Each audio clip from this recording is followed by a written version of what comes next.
here with Patrick, who is the owner of Blakeney Motorsports and overlooks this gorgeous Sunbeam Tiger V12 that we're stood in front of here. Patrick, thank you for speaking to us. We're really excited just to get your thoughts on what it's like to drive this car up the hill, because that's what you've been doing this weekend. I have. I'm a very, very lucky chap to be in this car. When I was 6 years old, I had a poster of this car on my bedroom wall, and it's been my favourite pre-war car of all time. So just even to sit in it, just to be near it, for me is a dream come true.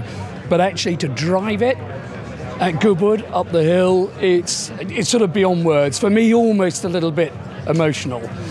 And I'm trusted with the car by its lovely owner, Vijay Mallya, who sadly can't be here today because he's at the men's finals at Wimbledon. But it's an animal. It was a land speed record in 1925, where it broke the record at 152 miles an hour. So it's a very, very quick car. It's been superbly prepared by various preparers in the past, and we've done a little bit to it recently. It's got about 450 horsepower. So when you hit the on button, you're not hanging about, and the amount of torque it has, it is impressive. And particularly mid corner, you have to be quite gentle or progressive with the throttle, because if you get onto max torque mid corner, the back end, it has no differential, but the back end will get away from you. And it's a lovely car. It's quite a valuable car. I'm a competitor. I'm a racer. I want it to go as quick as possible, but I have to be careful.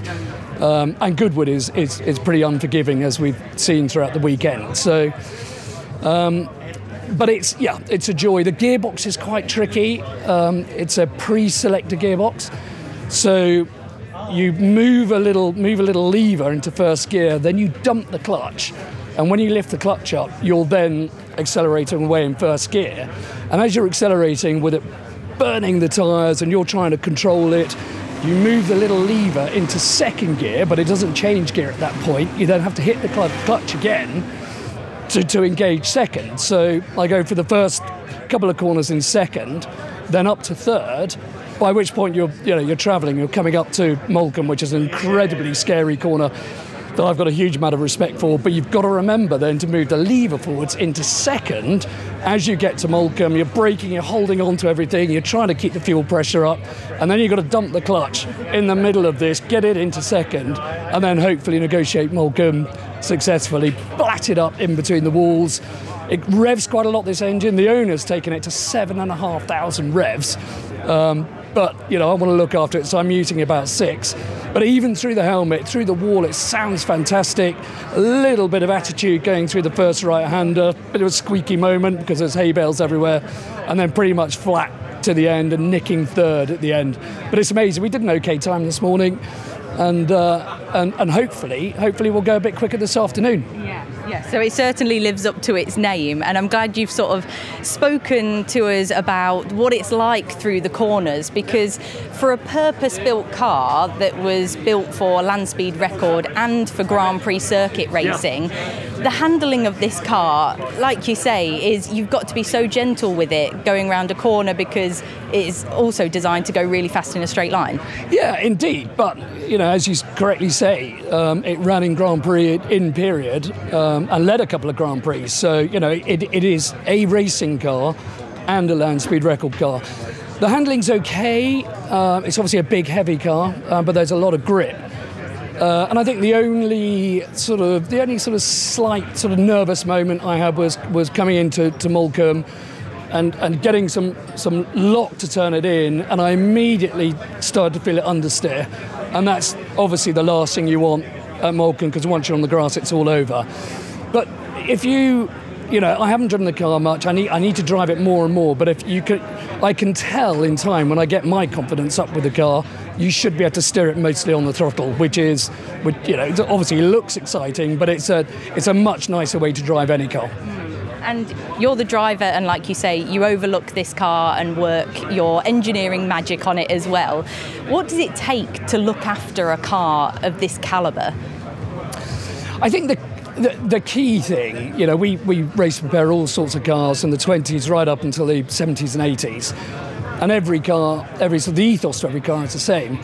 And everything has to be precise, detailed, scheduled, monitored, thought about, considered. And if you sort of get all of those sort of little directions into one pot and get everything right, then there's no problem. But you only have to do one silly thing, like if I leave it on, the ignition is manual, so you start it with the ignition backed off, and then immediately have to advance the ignition to make the engine run right.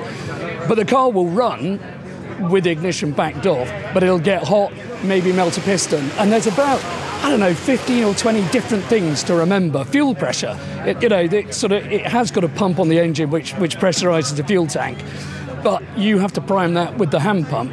So literally I was on the line and I looked at the fuel pressure. I only had just about £2 and it needs £3. The light's going, the marshals are ready for you to go. I'm like, whoa, slow down. Just get the pressure up to where you want it, focus again, get it in gear, launch the thing and then hang on for the ride. Hang on indeed. Well, thank you for speaking to us.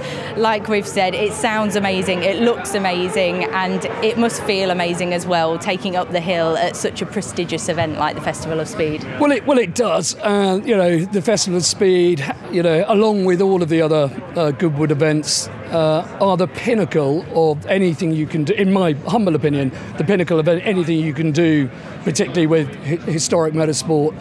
So we're all very lucky to be here. Charles and his team does an amazing job. I really felt for them yesterday when they had to pull the plug.